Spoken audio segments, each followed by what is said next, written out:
Lawin Media Network, bringing to you the most relevant content across all platforms. Business, legal, politics, health, lifestyle, and entertainment. Your source for all the news and updates in the greater Houston community from Texas and all over the world. Get informed and empowered with Lawin Media Network.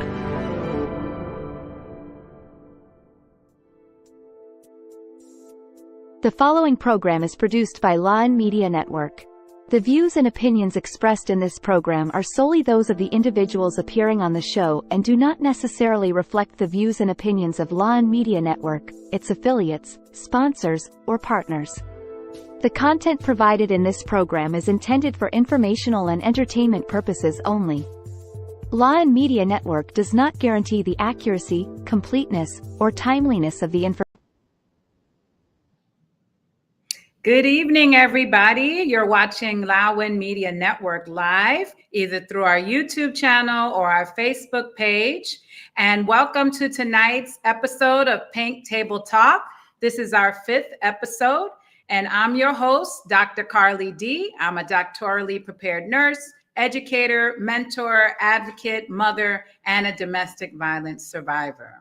So tonight we have a wonderful and fantastic episode for you guys. We're going to be continuing in our discussions on the narcissistic abuse cycle, and we're going to be discussing post-separation abuse with our special guest, Starr Davis. Starr Davis is a wonderfully accomplished and talented mother, writer. She's been in various literary platforms such as the Kenyon Review, Academy of American Poets Poem a Day, the Rumpus, the Catapult. She has also been recognized as a fellow at the Luminary, Virginia Center for the Creative Arts, and PEN America. She has also served as creative nonfiction editor for Tri-Quarterly, and as a columnist for Mama's Writing at Raising Mothers. She holds an MFA in creative writing from the City College of New York and a BA in journalism and creative writing from the University of Akron. Her personal and political report has earned her positive feedback and placed her reviews in Long Dread's top 5 long reads of the week. Her captivating storytelling has covered on podcasts such as What You Didn't Expect in Fertility, Pregnancy, and Birth, Real Stories and Experts and Insights, and also in Truth to Power. As a domestic violence survivor, she has performed and worked with literary communities. She has been nominated for many prestigious literary awards, such as the Pushcart Prize in Poetry and Creative Nonfiction, Best of the Net, and Best American Essays. She is based out of Houston, Texas, and she is a personal friend of mine, and she actively advocates for justice and volunteers with organizations that empower women. So I am extremely excited to have Starr with us tonight. So welcome, Starr, to the show. Thank you so much. Always when I hear all of these things about myself, I get so tired. Oh, no, you deserve it, and you've earned it, and you've worked hard to accomplish all these wonderful, wonderful things. So, and we're so happy to have you. So thank you so much again for coming to the show tonight. Thank you. Thank you for having me. Yes. So for our audience members at home and those watching us live, can you tell them a little bit about yourself? Yes. Like you mentioned in that wonderful intro, I'm mostly known for writing. That's what folks know me as personally, particularly a poet. I've been doing poetry probably all of my adult life. I'm 33 years old. I just had a birthday on July 10th. Woo, so happy birthday. Thank you. I think that's what makes this conversation so interesting too, because I just remember there being a pressure, and I don't know if it's just being a young Black female, but you didn't want to have a baby young. You wanted to go to college and make your mom Yes. proud. And that was Yes. my goal. I wanted to go to college. I wanted to make my mom proud. I wanted to make my family proud, and I wanted to do something that no one had done in my family yet. So setting out to be a trailblazer is not for the faint of heart. So I like to say, through my gift, I've tried to advocate, and this was before becoming a mother. I think I've always had a heart for advocacy for women and for mothers, and for children. I don't want to like disclude children, because I think I was always advocating for my inner child, even through poetry, through storytelling, through writing essays. That always felt like the entrance. It felt like the right way to go to be heard and to be taken serious. To me, books are serious. The written word is serious. If something is written down, I think years ago someone told me, if something is written down, that makes it legal. And I thought, wow, that's very powerful. So how powerful is it to legalize myself and my story every day and make something tangible for the next generation? So. Wow, that's amazing. That's so amazing. I always consider myself a little bit of a poet, but that's back in my elementary days, just little red is blue, violet is blue, whatever. But you know, I'm not as talented as you when it comes to that, you know. That's poetry. Yes, ma'am. Yes. So you've had such an interesting career so far. And so can you tell us more about your career journey and what's brought you to this point now? Yes. The other day, someone told me that I was now considered to be I'm trying to think of the exact phrasing, but I think they called me a social justice writer. And I've never been called that ever in my writing career. I've only just been Starr Davis poet, Starr Davis writer, editor, teacher. But to have someone stamp me now as a social justice writer, I think that might be the best thing I've ever been tagged and entitled as, because it makes sense. And I can understand why someone would say that. Motherhood has made me a social justice writer. Yes. Wow.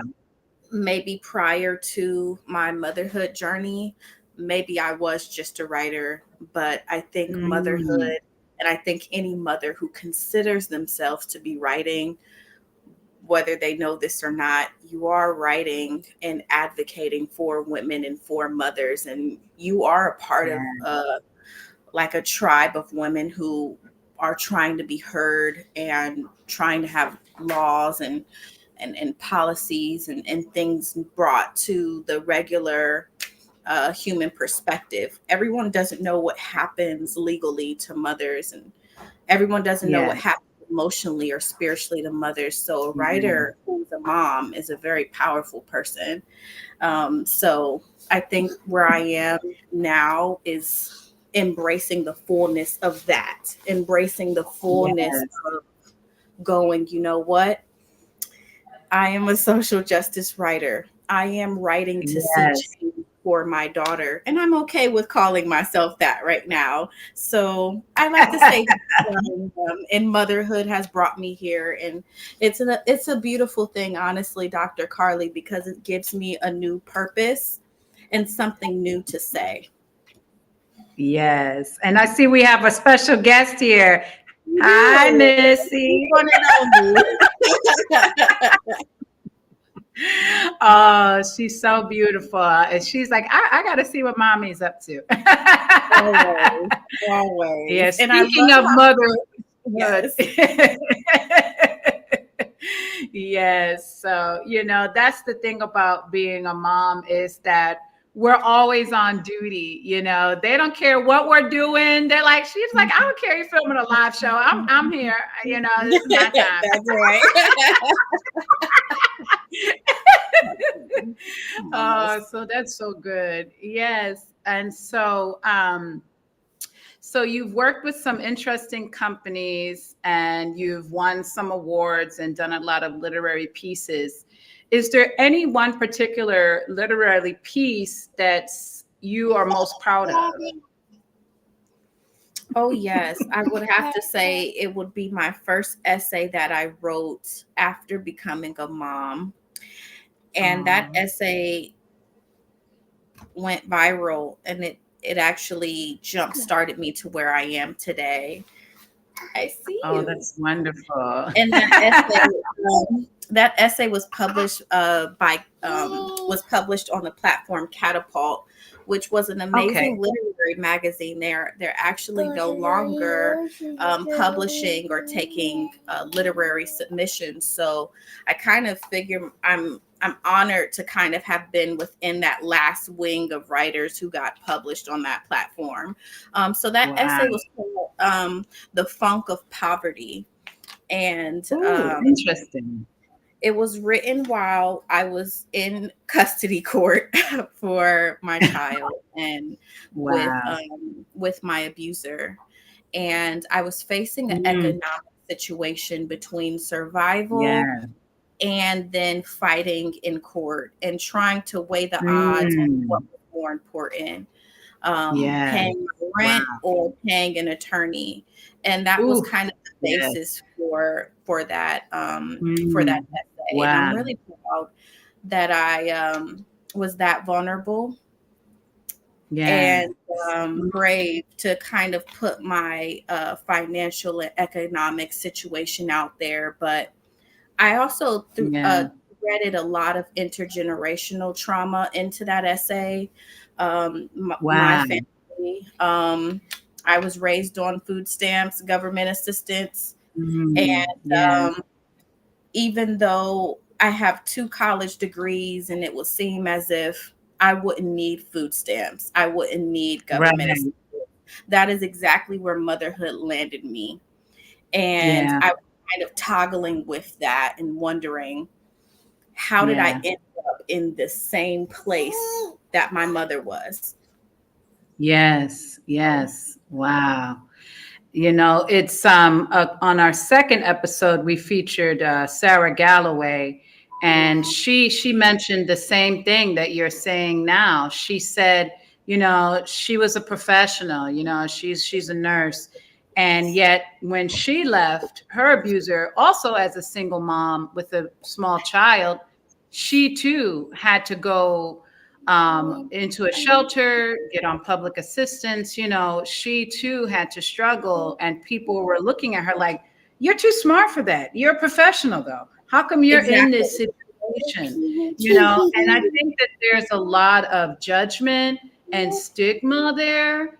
And a lot of misinformation. A lot of people don't understand that it could be a professional woman who finds themselves in that situation, especially as a single mom. You can find yourself in a situation needing to go to a shelter, needing public assistance, needing, help with your food or paying bills. It's easy for those who have a partner or for those who have a strong family support to not understand that. But there are those of us out there that don't have that support system, and we have had to go through those type of challenges. So when we come back from our break, we're going to talk about Starr's experience with leaving her abuser and what happened after that. So stay tuned, and we're going to go on break right now.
Welcome back to Pink Table Talk. The show is produced by Lawin Media Network. We are live every Wednesday at 7 p.m. Central Time, 8 p.m. Eastern Time. If you can't catch the live recording, you can catch us either on Apple Podcast, Spotify, Amazon, Google. We're on 15 different platforms.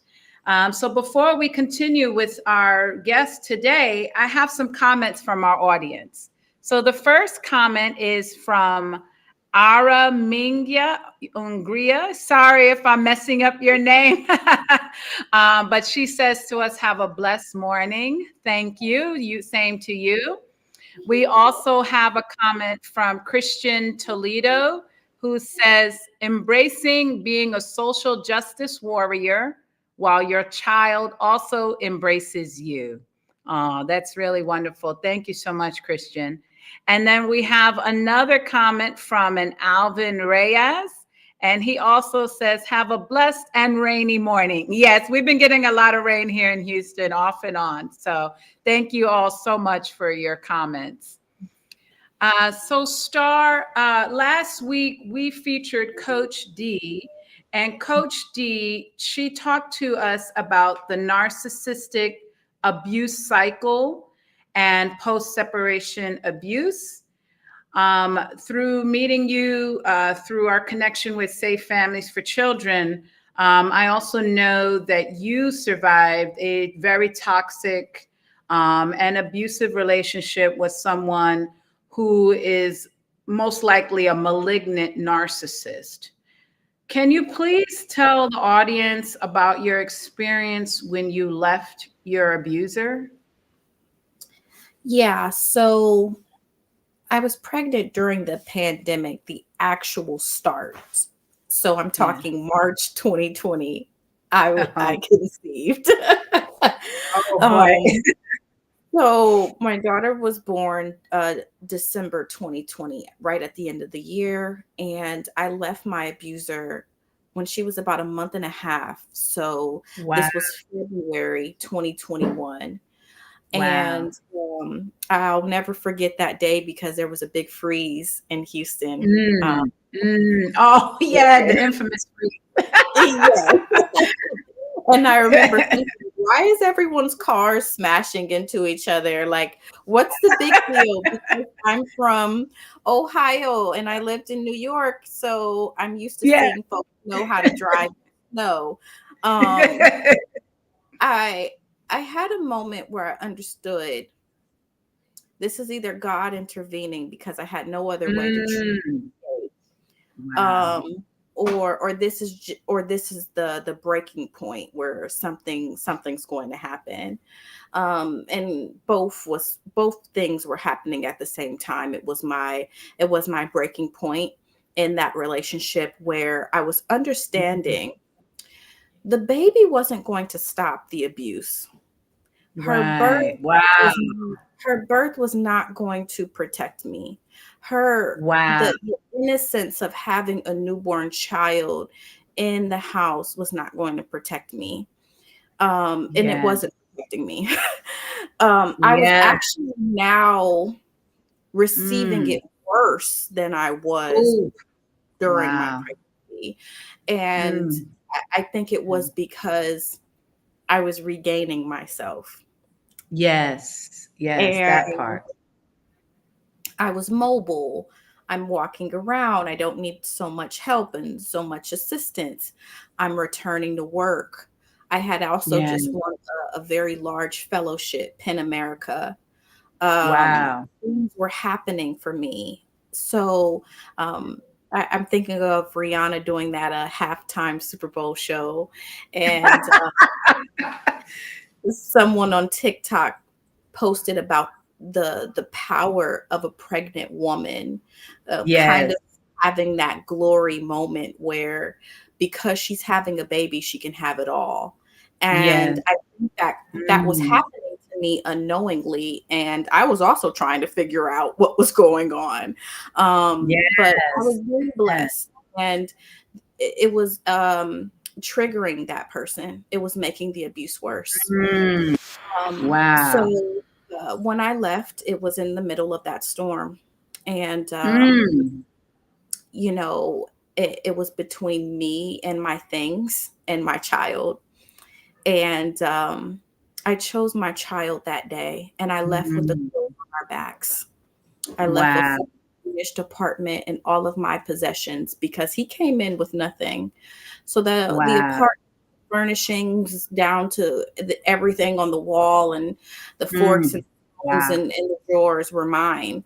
But I Yeah. left everything behind, and I just took that diaper Mhm. bag, Yeah. my baby, and my purse with just personal documents, and I left. Yeah. And Wow. it was a very bold and scary move, but it was the best move I've ever made in my life. And his response to that was, of course, to immediately try to reach out. Mhm. He called the police, and he actually reported that we were both missing. Oh And my. um, Wow. my youngest sister actually received a call from the police in the middle of the night, and they asked if she knew where we were. And she says, yeah, they're fine. Mm. But Yeah. I knew it was the start of him kind of knowing the system better than I did, because what Mm. doing and what I was unaware he was doing was he was starting a paper trail. Oh, wow. He was starting Wow. a paper trail. He was starting to draft this iconic Mhm. story that he would get to Wow. present in front of the court that would, of course, make him the victim and me Yes. the villain. And I had no idea Mm. that is what was happening. Wow, that's something, you know. Yes. And, Coach D said that these people are very deceiving, but they're smart. And she said they know and they're paying attention, and that we often underestimate just how smart they are because, they'll play dumb. They'll play like, they don't know anything that's going on, but they know systems and they know how to play the systems well. Oh, So, yes. Yes. yes, And yes. I was at a disadvantage because not only Mm, did I just have a baby, but I was yeah, experiencing postpartum depression, and I yeah. was in fear. And fear Mm, doesn't just leave you when you had a child. You know, right. fear was all over me. I put it on every day. And um, Wow. I feel bad to admit this, but there were women and men in my life who were giving me excuses and also encouraging me Mhm. to embrace that fear. There were Mm, just mhm. women in my life who were telling me, "Oh, we've all had a crazy baby daddy. We've all been Oh. there. It's all right." And it was just like, "Oh, okay. So now I'm kind of getting a pass to walk through life fearful and be okay with it, because Mm, I've had 10 wow. other women tell me, "Oh, we've all been there. It's all right." Yes. Um, Yes. Yes. It's become normalized, yes, you highly know? Yeah. normalized. Yeah, And it's unhealthy. Yeah. very, very. And I think we spend too much time as women justifying um, emotions that are just not going to serve us in the long run. So it took me Yes. 2 years for an attorney to finally tell me the number one fault of my domestic violence clients is that they let fear stay in the driver's seat. And Wow. they learn to play defense instead of offense. Mhm. And Yes. Yeah. um, it's so true. Fear was my driver. I allowed it to be my driver, and Mhm. it took a while to break free from that mentality. Wow. Wow. Yeah, Well, you also had a reason to be in fear. This is a highly malignant person that you were dealing with. yeah. Can you tell us about what happened once you were gone? What happened legally? So once I got myself established in another state, I was served with a petition from Texas for custody. And this was around 4 to 5 months after I had moved. So I was actually unaware that you can be served called a substitute service. So it wasn't that he found me in another state. He actually found me through another relative and had me served at a relative's house. Oh, wow. That's interesting. I never knew that. Oh, yes. I'm so glad I can educate people today because, you know, if that person feels knowledgeable that that relative sees you on a daily basis, they can serve you at a relative's home. And believe it or not, but the state of Texas recognized taping papers to my sister's door as me being served. So they said, yes, you were served, called substitute service. And I couldn't believe it. Wow. I never knew that either. It was really hard to, in the midst of my mothering, go, oh, I need to learn the legal system. I need to learn the law. Yes. You know, it's true though. And even through the past few years, 6 years that I've been dealing with this, I realized that we do have to learn about the laws when it comes to children in custody. You know, I think we are at a disadvantage when we are knowledgeable. We don't have enough knowledge about the system. Because, you know, even today, just learning about the substitute service, I didn't know that either. But I think that when we find ourselves in these situations dealing with these malignant types and we have children by them, we do, unfortunately, like your lawyer said, we have to get on the offense. And it's time to start, you know, doing our research, time to start learning and looking up the laws and doing our reading. And there are law libraries people can go to. And unfortunately, you have to just sit there and start to learn the laws in your state. Oh, yes. Especially.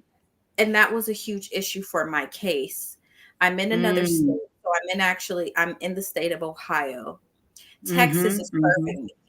I didn't know that was possible, but it was possible because, again, I am not a resident until I'm 6 months verified as a resident of another state. So because we're between the 5th month mark, I'm still servable in another state through, you know, through the state of Texas. Texas did not ever identify my residency as an Ohioan.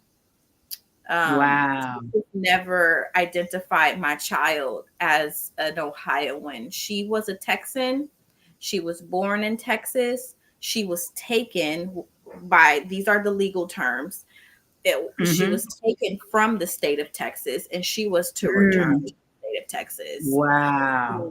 And I didn't know that those things were law. I didn't know that an Ohio attorney was not going to be able to touch my case. So here I am in another state, but no legal action can be taken on my part. Oh my goodness. Wow. So now we're going to go. Yes. Go we're going to go on another break, but when we come back, I want to hear more about your experience with dealing with this interstate custody situation. So stay tuned, everybody, and we'll be back after the break.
Welcome back to Pink Table Talk. Tonight we have Starr Davis here telling us about her journey through the legal system, custody, and motherhood.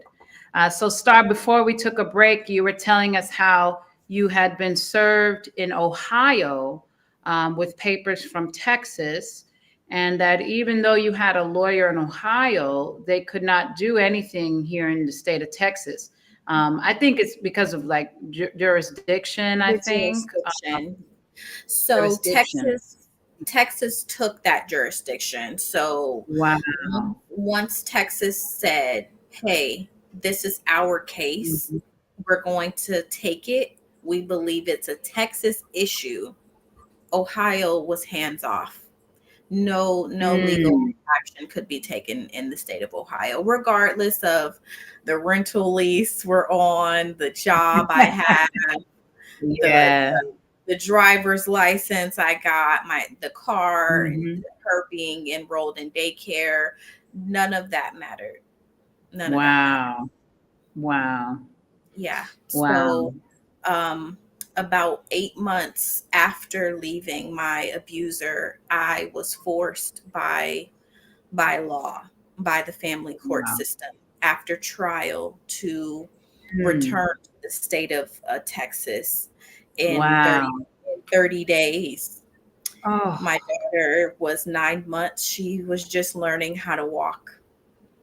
And we had also both been diagnosed with COVID-19. oh, wow. But we're ordered by a judge to return to the state of Texas in 30 days. And, Wow. you know, it was a really hard time for me to process that I'm a new mom, Yes. but by law, someone convicting me of already doing something wrong. So if I Yeah. hadn't already had mom guilt, I definitely had it then, because Yes. the action just makes you feel like you're guilty of something. And even when you know Yes. you're not wrong, and in my heart, I knew I'm not wrong for leaving an abusive person. I'm Right. not wrong for picking up and taking my child to safety. I can't be wrong for Yeah. these things. So in my heart, I knew I Right. wasn't wrong, but there's an entity that felt way bigger than me that said you're wrong. Wow. Wow. Wow. Were they aware that he was abusive towards you? It came down to the lack of police reporting, and it came down to my Mm. lack of evidence to prove that he had been abusive. I had some text messages. I had a photograph of a bruise he left on my arm during my pregnancy, and I had about 10 witness statements. And I thought maybe this would be enough, but it turns out none of it was enough to actually stick. And Yeah. a lawyer also told me domestic violence is really hard to prove. Yes, yes. Unfortunately, that's something that I too have learned is that without like enough police reports, unfortunately, the courts don't really take domestic violence seriously. And the bad thing is many victims don't report the abuse. You know, there's many times, many incidents where they're scared to call the police, Mhm. or because they know the abuse will get worse. First of all, if they call the police and report the abuser. Also, some of them don't have anywhere else to go. They don't want to go to shelter out of fear and shame. So there is a lack of police evidence when it comes to proving domestic violence. So we have a comment in the audience. I'm going to go to that. This is from Brian Wong. He says, what are the most common challenges individuals face when navigating legal abuse after separation? And what resources in Houston or in Harris County in general are available to support them? Wow, that's a really great question, Brian. I'll have Starr tackle this question for us. Yeah, legal abuse is, I think, something that hasn't been discovered fully yet. Yes. Um, I don't think there's been a separation or a actual clause where someone's going, "Oh, this person's being legally abused right now." Yes. I think that that's really hard to prove as well. But what I say, Yes. what my common challenge was, at least, was not playing the victim role. That other person is playing victim. So two Yes. people who want to play victim, it makes you both look a little irresponsible, and it makes you both look like you don't truly care for the child. Yes. So I had to come out of the mindset that I am the battered mother. I am the mother that Mm. the judge should have sympathy for. Like, I had to kind of rise to a different occasion of self and Mm. go, let Wow. me show the judge I am just a good mother, and that Yeah. my focus is on the child and that person's focus is on being a victim. That's not my focus. Mm. So that is a Yes. huge challenge. Yes, you're the victim. Yes, you are under legal abuse, but you kind of can't portray yourself that way. You have to be the bigger person. And I think the resources, at least that helped me in Houston, I think the center is called Aveda. I reached out Oh, to them. yes. Yes. Yeah, Aveda was a huge help for me. They give free legal advice. These are people who you can just call and speak to a legal aid, and they'll kind of, in nuts and bolts, kind of give you the confidence you need to fight the case pro se, if that is something you're interested Wow. in. Or you can Mm. also apply to have one of their legal attorneys take on your case. Of course, that's a huge wait list, and there has to be Yeah. some eligibility requirements. But as far as their legal advice, it was outstanding. I had an amazing person tell me, "Mom, you're the victim, but I don't want you to walk into that court the victim." And Yeah. she prepped me and made me feel strong. And that was the best advice I got. There are really Wow. great resources here in Texas that do try to uplift domestic violence victims to help them beat these cases against their abusers. So please look into Aveda and any other resources for domestic violence victims in Houston. Wow. Thank you for that, Star. That was a great question, Brian. Thank you. So, Star, I know the last part of your story, you said that you had to return to Texas. You were in Ohio, but you were settled. You know, you had a life there. And your daughter had her daycare set up.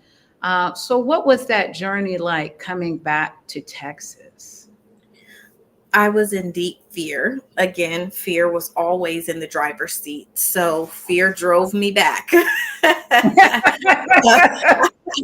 Fear drove me away, and it pulled me right back up. So Yeah. I was in deep fear because the courts would not give me a protection order. Wow. Oh There my. was just no one believed me. No one believed me. Yeah. My Yeah. story didn't check out in court. If it can't be proven, it didn't happen. So it Right. didn't happen.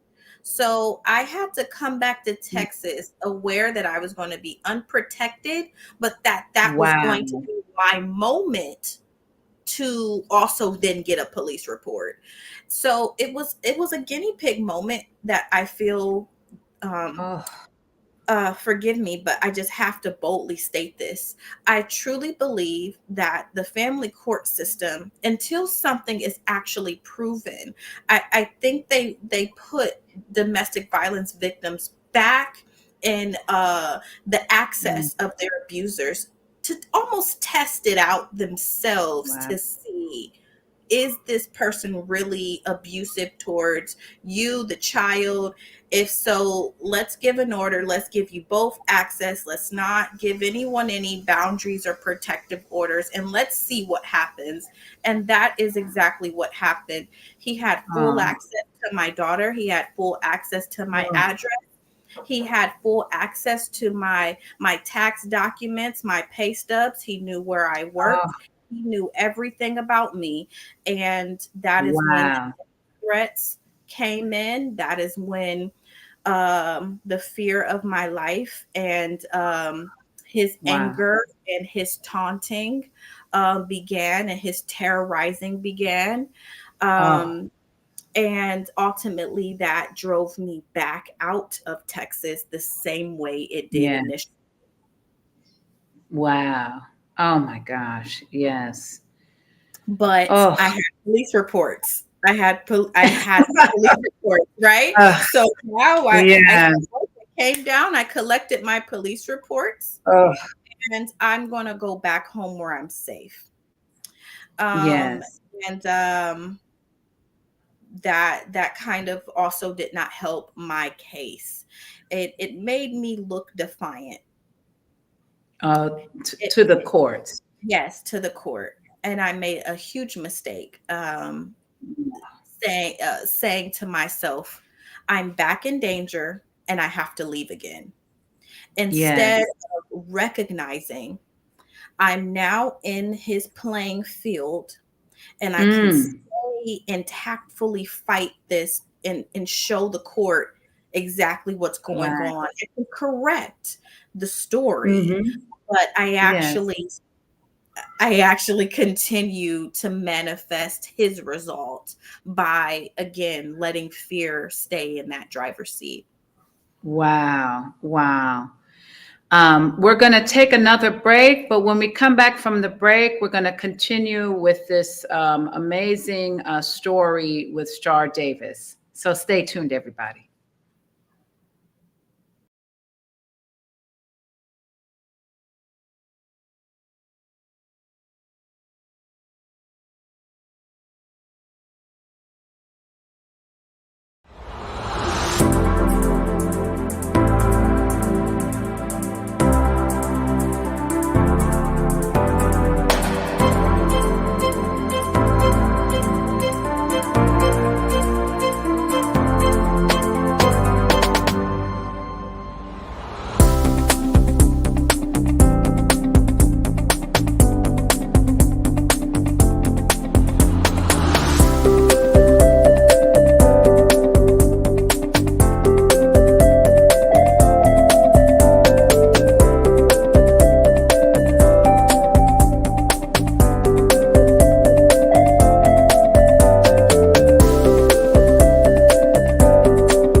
In a world cluttered with information, where truth is power, Lawin Weekly News stands apart. We delve deeper, uncover facts, and bring stories to light.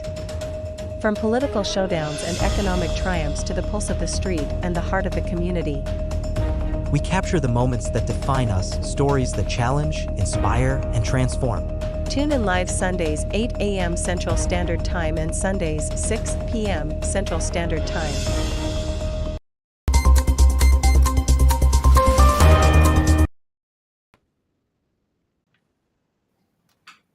Welcome back, everybody, to Pink Table Talk. And we're here again with Starr Davis. So we're going to have her continue her story. So last year when I met you, Starr, you were not with 𝐸𝐵𝐿𝐿, your daughter. No. So can you tell us about you? Yeah. A big part of my story, and I'm glad, thank you for letting me kind of build the framework. Eventually, letting fear remain in the driver's seat resulted in me truly becoming the villain in my case. I was not able to prove myself to be a good mother I just looked truly defiant before the court's eyes here in Texas. And so full custody was granted to my abuser. And my child, Wow. 2022, was taken by Children's Services. And I was arrested under a charge that is called interference with child custody. And that's just a fancy charge for meaning I am interfering with what a court has ordered over a child's life. So my child was ordered to reside with her father in Harris County, and she was not to reside with me as her primary. And so she was forcibly then taken, and I was arrested to make sure that, you know, she got to where the state believed she belonged. So yes, Carly, when we met, I was about very fresh, like a week into losing my child, and you know, I was lost and deeply depressed and sad and crushed. And you know, thank you for being such a lighthouse for me at that time, because I just remember I didn't know what else to do other than surround myself with women who knew what I was going through, or could sympathize and could help lift me back up, because I knew that I was going to get my child back somehow, some way, just a feeling, you know. Yes. Yes. And I'm grateful for that feeling, because I think it would have been easier for me to feel so defeated. But I don't know if it's because I had been raising my daughter on my own for 2 years, and I knew that her world and my world was so in sync. There was no true separation of mother and daughter at that point. Our spirits were too intertwined. We had too many memories. We had identified too much with one another, to where I just believed in the power of our connection was just going to lead us right back to one another. And it took 11 months, Dr. Carly, but here we are. Here we are. Yes. Yes, clearly we see her. She's popping in and out of the broadcast. So I truly believe that y'all have that in sync connection. We do. That is my mini me. So yes. And I applaud your courage and your strength and your resilience. Going through 11 months without your daughter, knowing she was with your abuser. How did you cope during that time? I was reading a book on parenting with a narcissist. And it was one of those free Kindle reads. I had to kind of go back to the way I learn best, and it is through the written word. So again, to me, if something is written down, it makes it legal, it makes it real. So I want to read real stories from real women who have had to live through these experiences. And it was a passage in that book where the writer stops and goes, I'm going to break and pause here to say, if you are blaming yourself for picking an abuser as a parent for your child, I want to say directly to you, you are the best thing for your child. Yes. You are their emotionally stable parent. You are their spiritual connection. You are the balance. You have not failed them. And I just wept at that passage. And I needed to hear that, because I had to consistently tell myself, she's going to make it through this. She's going to make it through. That's my daughter. She has emotional stability. She has spiritual discernment. She's wise. She's got this. If I got it, she's got it. And I spiritually mothered her all the way home. Yeah.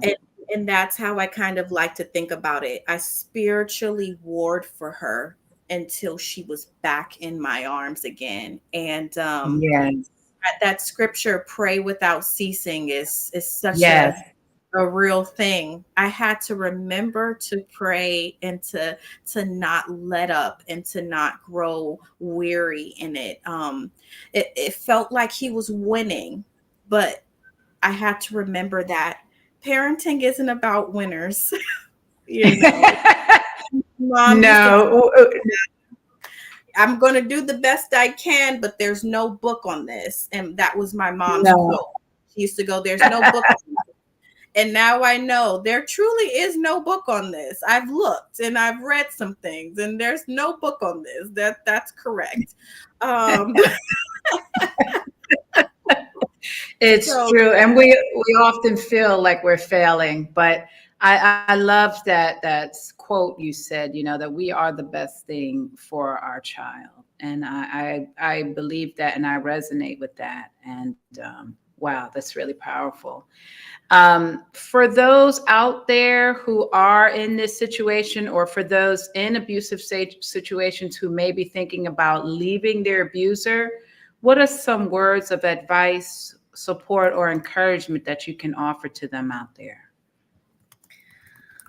Oh, wow. I guess my first advice would be make the hard decision now to just choose yourself and your child's safety. I think the big thing I wrestled with for a long time, and when I say long time, I mean 9 months while I was actually growing my child, is I thought Yeah. I would be doing her a disservice by parting ways with the person who was supposed to also raise her. And Right. I thought it would have been a selfish move to go, you know what? No, I'm going to do this by myself. I'm not going to do this. But it is not selfish to be safe. It is not selfish Right. to be alive. It is not selfish to make sure your child is alive and that you're both healthy. So make that Yeah. hard decision now, and don't wait and go, well, let me at least make sure they know this person. Let me make Yeah. sure this person gets a chance. No, if that person has already shown you who they are, because I think you parent each other in a relationship. So if they're not kind to you already in a relationship, and they're showing you already that they cannot pass down kindness towards another, it's time to go. And Yes. so yes, that would be my first advice. And my second would be just to trust the process. I've left everything behind, but I trusted that I would get things back. I've lost great things. I've lost my child, but I trusted that I would Yeah. go through the process and get her back. Yeah. So trust Yes. the process. It's hard, but trust the process. And as hard as it is for me to even say this, I will say trust the legal process too. Mm. And trust the legal process in a way that just will benefit you. If Yeah. that means finding the right attorney, and I've went through 5 attorneys, Dr. Carly. You know about going through attorneys, right? I went through about 5 because I'm like, I need the right person to help me. Yes. Trust Wow. the process. Trust the legal process, or trust someone who knows the legal process to help you. They do say that it is important to have a lawyer when you're in family court, and I would have to agree. Yes. It helps to have advocacy. It helps to have someone rooting you on, and someone there who knows the laws better than we do. I did not know the law. I needed someone who knew it better than I did, of course. And I've had some great attorneys. I truly have. I just think the process has been long, but trust the process. Yes. Oh, thank you so much, Starr, for your inspirational and just heartwarming and just overall magnificent story. Tell us about Move. Yes, Quickly Move is an organization that I am launching. I hope to launch this in 2025. I have an amazing partner right now, and we want to help women escape. Our goal is to buy a moving truck and to by nonprofit, by donations and grant funding. We want to move mothers and their children to safety for free. We want to help women break out of these cycles. And a lot of women stay with abusers because of finances. I get it. I've gone through my own economic struggles, but if we can be a lighthouse in Houston to women who are truly fighting for their lives and their children's safety, and get them to a shelter, back to a relative, or just to a new home where this person cannot locate them, that is what we want to do. We're ready to step in, and I'm actually ready to pay it forward because, Dr. Carly, I've been that woman who's needed someone to move me. I've needed someone to help me. I've been told by a judge to move to another state in less than 30 days, and I had no one to help me. So I want to be that catalyst, that pillar, that safe house that I didn't have, in a crisis situation where I was fighting an interstate custody battle. And I want to help women who've been in that same situation or are in that same situation. So our email is there on the screen, and this is a fantastic logo that a friend of mine made for me, and we just can't wait to get this launched. Beautiful. Oh, thank you so much, Starr. This is really beautiful. Your amazing journey from victim to survivor to thriver. And now you're paying it forward to other mothers out there with your fiance, who has some comments here. He says, "My beautiful wife, hello." It's already, it got you married. And then he says, "Look at your smile. I'm so happy you're doing this, and I appreciate you for having her on your podcast." Of course, we've been talking about this for months. We have, yes. This is a woman that's going to change the world. And yes, I truly, and everything that you're doing now is definitely going to change the world, if not just for the mothers in your situation, but hopefully it will encourage maybe the lawyers and the judges in the legal system, in family court, to be able to see things through the victim's eyes, the true victim's eyes. So thank you all for joining us tonight. Pink Table Talk, it's every Wednesday on Lawin Media Network Live, either through our YouTube or Facebook channels, and also on our podcast, Apple, Spotify, Google, Amazon.